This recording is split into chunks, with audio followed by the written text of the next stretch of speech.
Hello and welcome to another episode of Early to Rise Radio. My name is Galel Fajardo. I'm blessed to be one of the coaches here at Early to Rise, and I am with Mr. Craig Ballantyne, and I get to turn the tables on old Mr. CB and ask you some questions today. You ready? Yeah, let's do it. All right. So, question for you. First thing, lately, one of the things you've been talking about in some of our trainings has been living like a billionaire in order to live like a millionaire, right? In order to be a millionaire, you got to live like a billionaire. Exactly. So how does a farm boy from, is it Stratford? Stratford, my apologies to you and Justin Bieber, go from being a farm boy to thinking about living like a billionaire? What changed for you in order to start thinking that way? Well, I think another way to look at this is what is it costing you to keep middle class habits? Okay. So at our last mastermind, in California, we had a lot of people who came from all over the world. Yes. We had one guy who came from Australia. Yes. Now, he paid $3,000 to attend the event. Yep. Because it's really high-end entrepreneurs. He flew economy from Australia.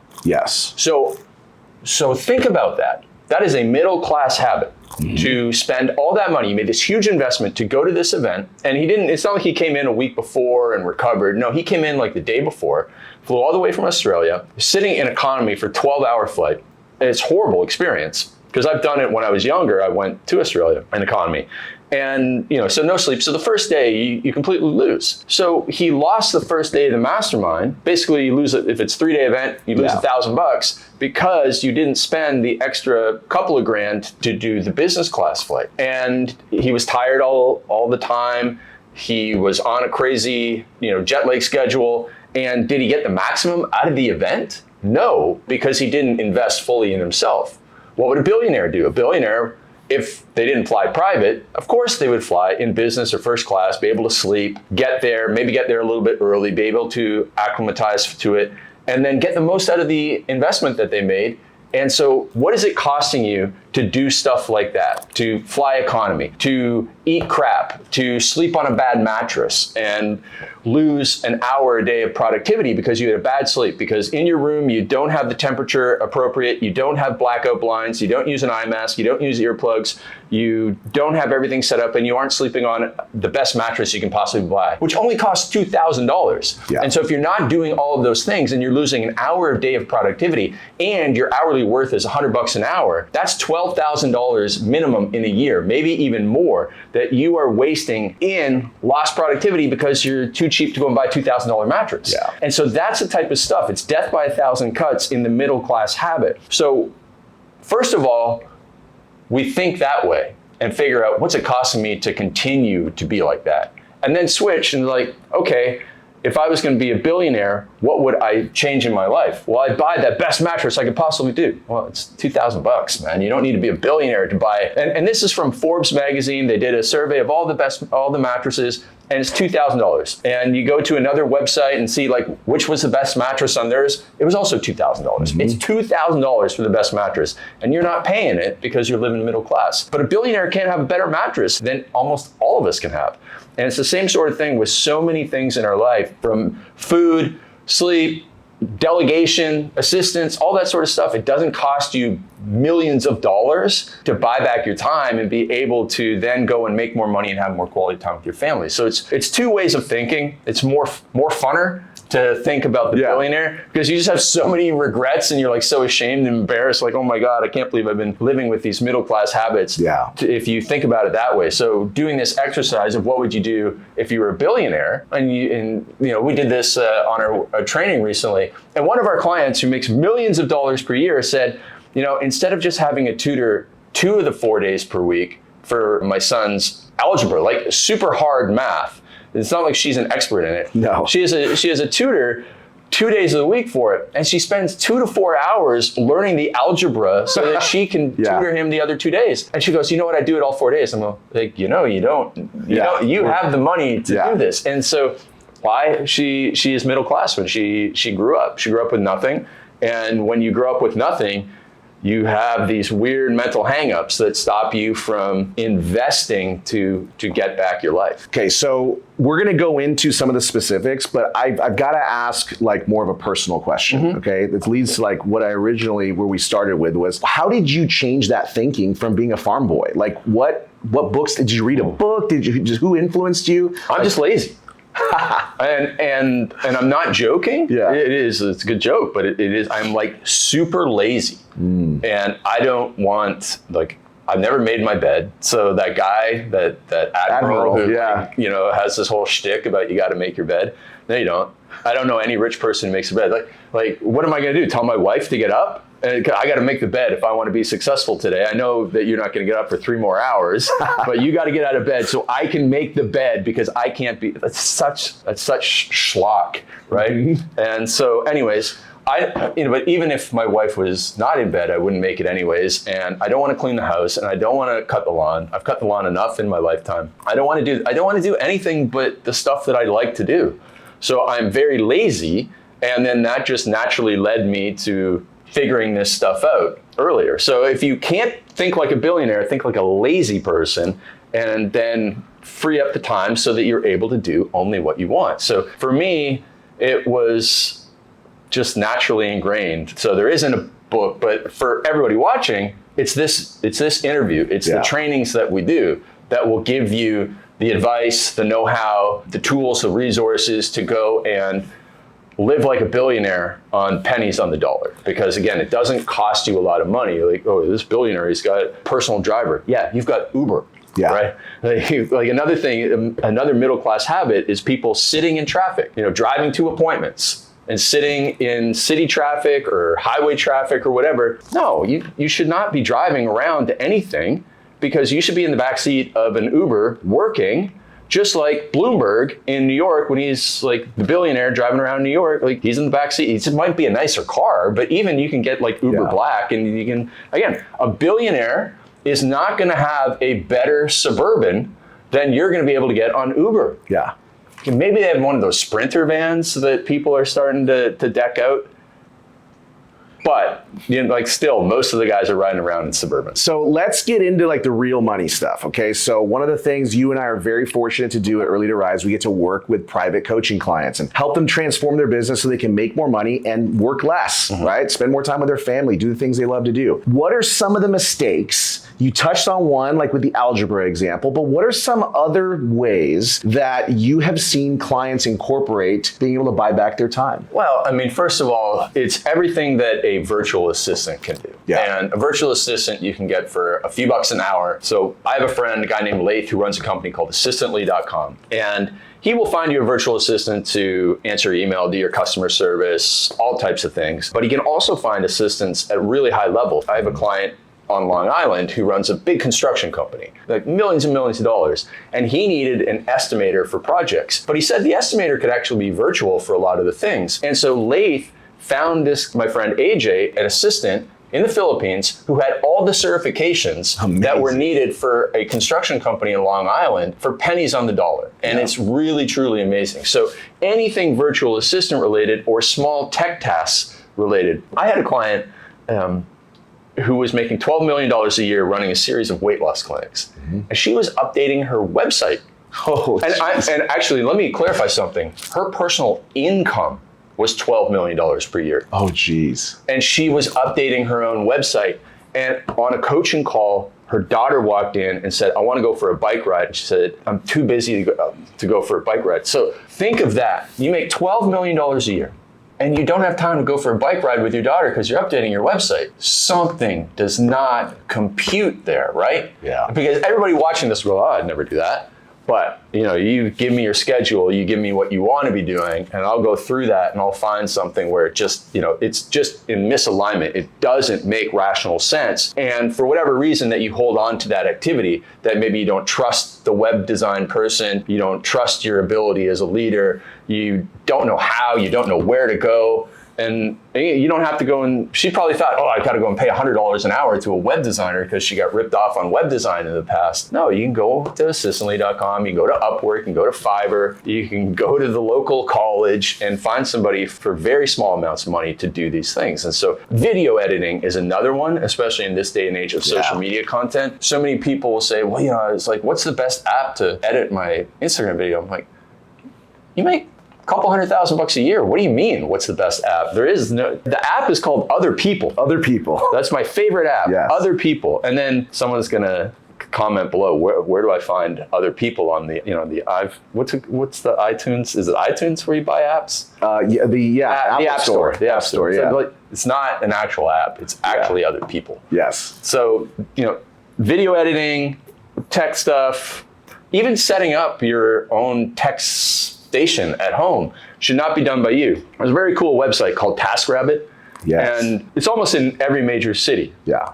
I was checking it out. It's definitely in Charleston for Daniel Woodrum, who's a coach on our team. I was looking at Anchorage, Alaska, and there is, because I have a client in Anchorage, there is no TaskRabbit in Anchorage, but there was a Reddit thread about how you just go to Craigslist and go to the gigs section and say, I need somebody to come and do XYZ ABC, and someone will raise their hand. And I don't understand TaskRabbit because the amount of money that you'll pay somebody to do a task will seem very, very low to you. And you will be like, how do these people survive? Like, you're getting $25 an hour work in a major city. And again, that just doesn't compute as to how they're able to do it. But they're nice people and they'll do it. And you're like, well, I don't want a stranger in my house. But I mean, 40 years ago, everybody let a handyman in their house. And they were a strange person too. So TaskRabbit, you can get somebody to come over. And they have like categories. They have like a ceiling fan category. I guess that's a real popular thing to get TaskRabbit to do. But you can get somebody to come over, set up your new MacBook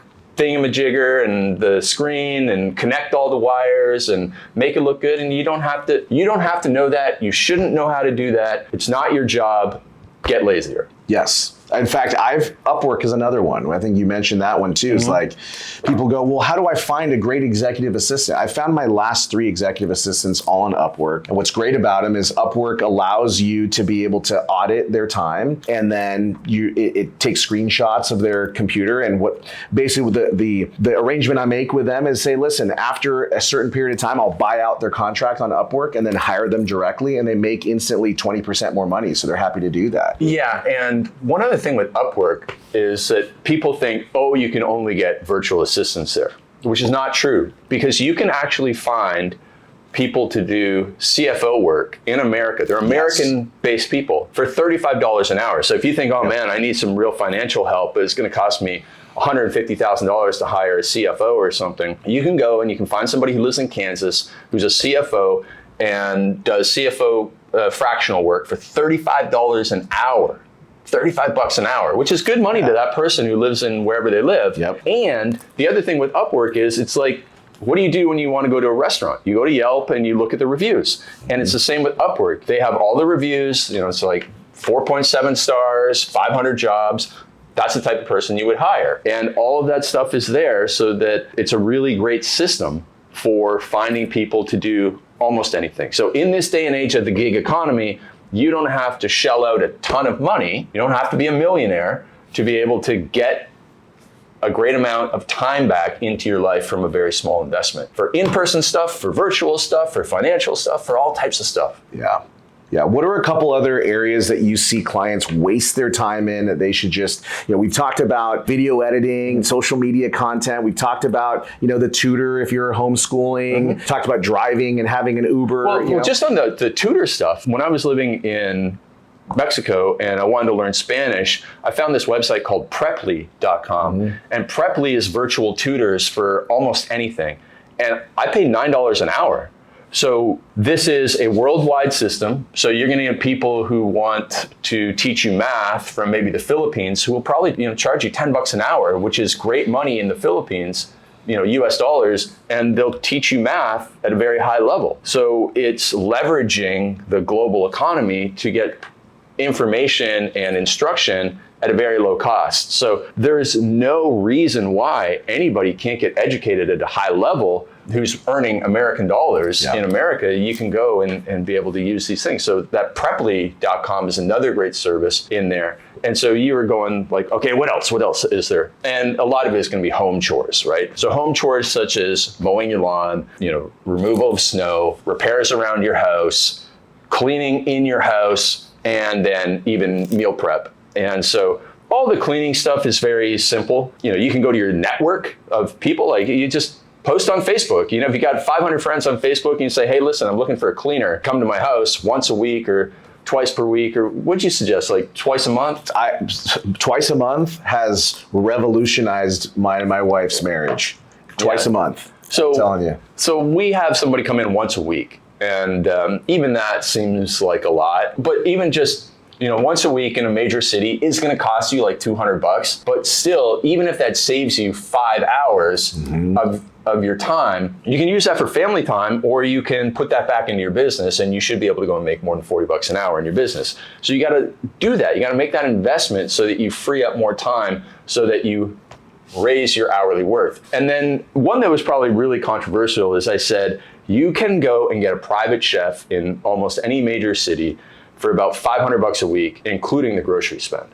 And a lot of people didn't believe that. But again, if you go to Craigslist and you go to that gig section and you say, hey, I will pay for groceries. I want you to come to my house and cook all my food for the week or for 4 days and meal prep for me. You don't need a professional chef to do this. And you can sit there on your laptop in the kitchen and watch them cook for you if you want, so that you just make sure that everything's according to your standards. But you're going to be able to find somebody who's willing to do that, even in major cities. And then on the childcare side, we live in Vancouver, which is one of the most expensive cities in North America. And we found a full-time nanny for $20 an hour. Amazing. Now, she was an international student and she spoke Spanish. So we wanted a Spanish-speaking nanny for our children. She was $20 an hour. She was an international student from Mexico. And so they were able to continue their Spanish when we moved out of Mexico. So everybody's going to be sitting there and thinking, it's too expensive. You're not going to find that. I live in Vancouver. Everything's expensive in Vancouver. And we can find stuff at that level. Everything that I'm telling you to do, we can, for the in-person stuff, we can find it at that level. Yep. I can attest to that. I would say that the house cleaner is the most expensive thing of all the, like for a couple hours, we either get, the services either provide 2 or 3 people and it's like $300 for 2 or 3 hours and they do like a blitz clean of the house, or it's one person for a longer period of time and it's still, it seems expensive to me, but that's the most pricey of all the things that we've had to, like even the lawn care guy was so cheap. Oh gosh, yeah. I have a lawn care guy that shows up every week in Orange County, California, which is not inexpensive, and it's $110 a month. And he comes 4 times a week with a crew of 3 guys. That's insane. $110 a month. And the kids have to make sure the stuff is picked up in the backyard. And then we let him in and he does his thing. I mean, I'm telling you, our house cleaner, it's $130 each time. So 2 times a month. That's a good deal. Best $260 I spend a month, and we give her a great bonus at the end of the year, you know, as a thank you. And she's one woman who's there from about 9 a.m. till about 2 p.m. Does a deep clean, and it's the best money that we spend. So all of these things, you clearly do not need to be a billionaire to do. No. And in fact, the problem with being a billionaire and having like full-time staff is that you eventually just get tired of all these people being in your house. So you just want to be alone. Yeah. And so the billionaire has more problems. Like, oh, I got 17 staff in the house. Like, you think of like, I don't know why Obama popped into my head, but Obama in his Cape Cod mansion just running and trying to find a room in his house where there's no staff, or so that he can actually just hang out by himself and watch basketball or something. I know somebody who works for a billionaire in Orange County, and she was commenting to me that they have staff all the time around their house, that they bought the house next to them just for the family so that the staff could stay out of their way. So it is a problem. We're not there yet, but give us some time and we'll be in that position. And so it is true. It's like you want these people. It's great. They come in, they do their thing, they leave, and the billionaire has more problems because they have to have all those folks. But again, you don't even have to be a millionaire, right? And you don't have to do all of the things. But if you're working 50 hours a week, and then you're doing another 10 hours of domestic work, you probably got 10 to 15 hours in your 50-hour week that you can get back, simple investment. And then from those 10 hours that you're doing extra chores and stuff, which stop you from either hanging out with your kids or going to one of their sporting events or having a weekly date night, being consistent with your own workouts, like that's a middle class habit. You're doing all this extra work and you don't have time for your health and your nutrition. Man, what are you doing all this for, right? So we need to do a time audit. And so Coach Daniel and I, we help people with a time journal. We identify, you just want to find the areas of quickest leverage. What's the low hanging fruit? What's the thing that's taking your most time that is the cheapest to delegate, let alone, we haven't even talked about eliminating stuff. There's a lot of stuff you should eliminate from your calendar that nobody should do in the first place. But what is the cheapest, most volume task that you can get rid of? And just when you do that, it will just free up your mind because you're going to be able to have more time to do the stuff that's going to make you big money. Yep. And to give you a personal example, Craig, I came to Early to Rise having bought your books, bought your program, was a coaching client. Our first coaching call, I still remember being on a coaching call and we identified I was spending 11 hours a week scheduling my social media posts for myself and other clients because I was doing marketing consulting. And so I hired a virtual assistant, and that first week I saved 11 hours a week, just like that, by hiring one person at $10 an hour. Yeah, we have, it's like our greatest transformation in terms of time, and obviously this is self-reported, is we had this online fitness coach from Puerto Rico named Omar came to us working an 80-hour week. And in 7 days, he was down to 35 hours per week. Amazing. Yeah. That's it. Like, we got him 55 hours a week in free time. It's insane. Whether it's 11 hours or 55, that's a significant amount of time. 11 hours is insane because you can do a lot of damage in 11 hours, personally, professionally, fitness-wise. All sorts of things. No, this has been great stuff, Craig. We could talk about this for ages. What should people do if they are inspired to want to learn more? They're like, okay, you got me here. Like, I want to learn more about this stuff. How can I work with your team to be able to do this in my business and in my life and get some of that expert advice? What should they do? Well, I don't know. What should they do? What do you want? Here's what I think they should do. You should fill out a coaching application. That's a good idea. Right? Fill out a coaching application. Go to craigballantyne.com/apply. Fill out a coaching application. See if you qualify to work with one of us so we can start doing this in your business, help you get back your time and make more money at the same time. I think that would help them tremendously. I just saved 2 minutes of my life by not having to say that. I got him to say that. But he's right. We can help you. I've always said that if you gave me a day with Tony Robbins, I could find an extra hour a day for that guy because this is just our genius. And so we're going to be able to help you get more time, which then we will then show you how to use that newfound time to make more money. And then we just go through that cycle over and over and over again till we get down and there's nothing more to cut and you're making a maximum money and you're living the life of your dreams. So craigballantyne.com/apply. And we look forward to working with you and giving you back your life. Awesome. Craig, thank you again. As always, great to hang out with you here in South Beach, Miami at our Mastermind event. We hope to see you at a future event, so stay tuned for that. Thanks for listening, everybody. We'll see you again next week.